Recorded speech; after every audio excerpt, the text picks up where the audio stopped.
Nagpa-check up ako guys. 18,000.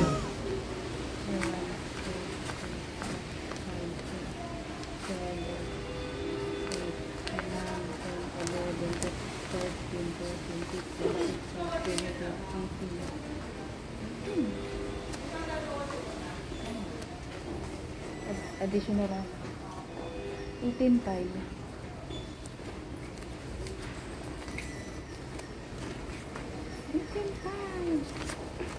Tago ko na kasi yung broker ko. Nakita niya. Yung pera ko doon. Kaya bukod na natin. Tagal ni broker ako.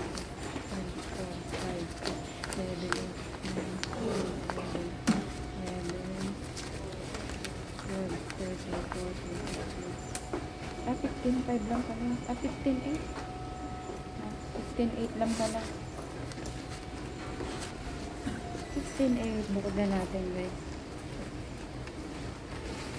Ang ating 15,800.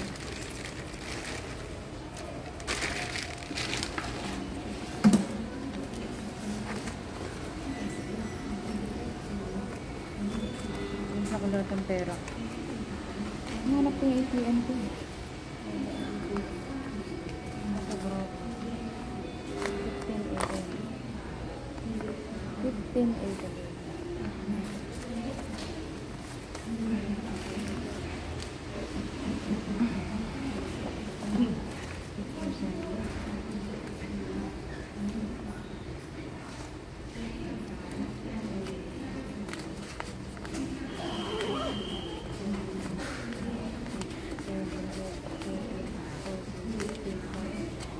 Sa pera natin is 29,000. 20,98.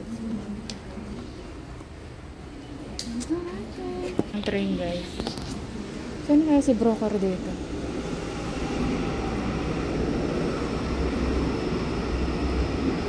Train.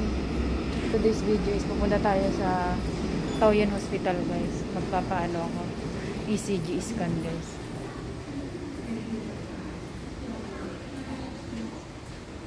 Kasi maulan ah. Ang halang dala ko. Bag. Pitong. Formado rin yan. Yung ganyan. Ang bilang yan. Pauwi na nga pala ako. Hindi ako nakapagpa-scan. Babalik lang.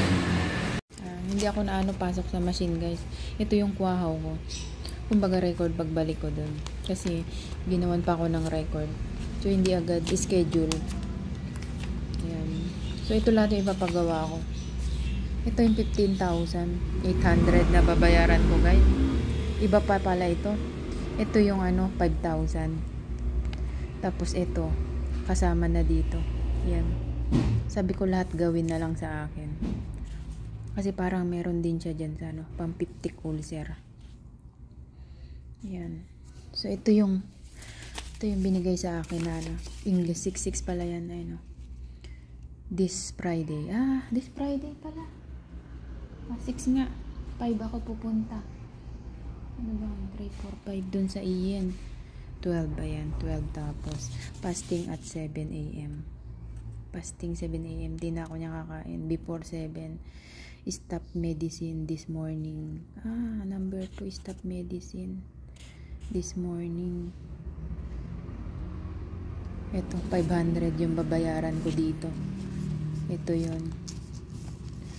Stop medicine this morning. Ibig sabihin wala akong iinumin pala. 7 din ako inom ng gamot. Pero before iinom pa ako pagka halimbawang masakit. Yan. So yun ang aking list. So ito pa ito hindi ko na siya iniinom guys, yung sa high blood kasi hindi na ako high blood. Nagnormal na yung dugo ko. So iba na naman yung inaano sa aking sakit. Baka may peptic ulcer ako.